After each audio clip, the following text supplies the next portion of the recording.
my name is Aulia, so I'm going to talk about the history of English literature. So, why we should learn about the history of literature? Well, the history of literature actually gives you a bit of a backstory or context to what you are reading. And also, we can developing our knowledge and understanding of historical events and trends about the past.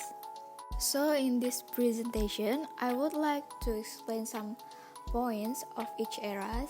The first topic is about Old English era, the second is about Medieval era, the third is about Renaissance and Reformation era, and the last is about Revolution and Restoration era. Okay, now let's start from the history of Old English. Old English is the period when the Romans attacked the Celtics and the tribe who lived into the land of England. Okay, the second point is the Angles and Saxons are their assistants because they often get attacked by other tribes. So the third point is the Old English is often called the Anglo-Saxon language, and the fourth point is in this time the poetry is the form of literature, so there are some types of poetry. The first type is epic. It is a poem about legends of heroes. And the second one is elegy. It is a poem about sadness, like death or loss. And the third is about ballad. It is about entertainment in the form of song. And the last one is idyll. It is about a particular personality that becomes a source of inspiration. Okay, now let's move to the medieval era. I would like to explain 4 points in this era. The first point is medieval era, also called as the Dark Ages.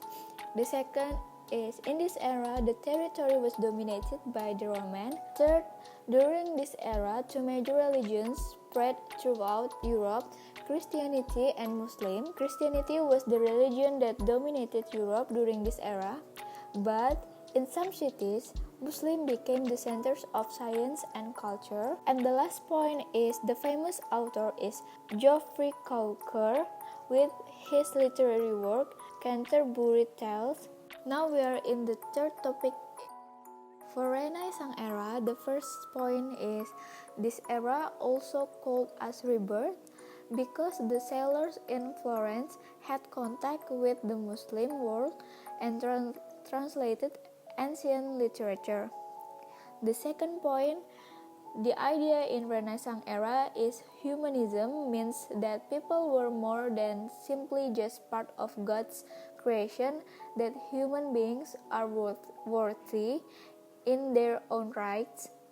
And the last point is also the characteristic of the work is satire, means the use of humor to point out that something is wrong in society.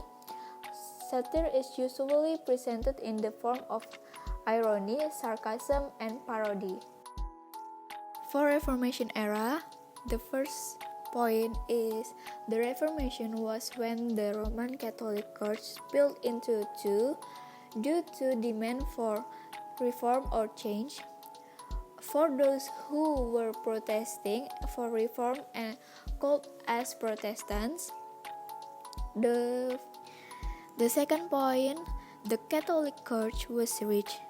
The churches were full of gold and silver.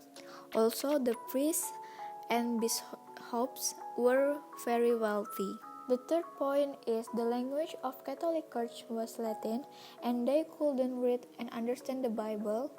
And the last point, people didn't like the leniencies. It is a forgiveness of sins for getting into heaven faster, and if they want to do this, they should pay dearly for this. That's why some people didn't agree with this. So, what the relationship between Renaissance and Reformation in English literature history? Renaissance means rebirth and Reformation means reform. Renaissance and Reformation revived antiquity. They ushered in modernity. Renaissance ideas were adopted by authors in the Reformation era.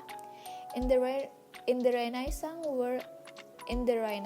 In the Renaissance, there were humanism ideas and ancient of Greek and Roman literature, and it was introduced and spread over the Europe Empire, including England. Ideas like humanism shaped and influenced literature during the Reformation era in England, and then began the triumph of the literary works. And here's the famous author in this era is William Shakespeare.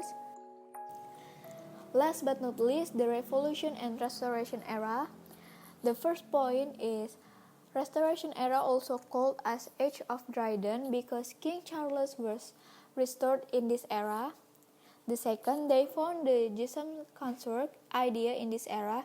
It is an art of work that exploits all or many art forms or stripes to do so. The third point, there are many literary works of poetry. The fourth point, John Milton is a prose polemicist and famous author in this era. He produced 5 pamphlets attacking both the idea and the supposed enormities of English episcopacy. And the last point in this era is the authors write moral literature in poetic form, also the poems mostly about criticism of government.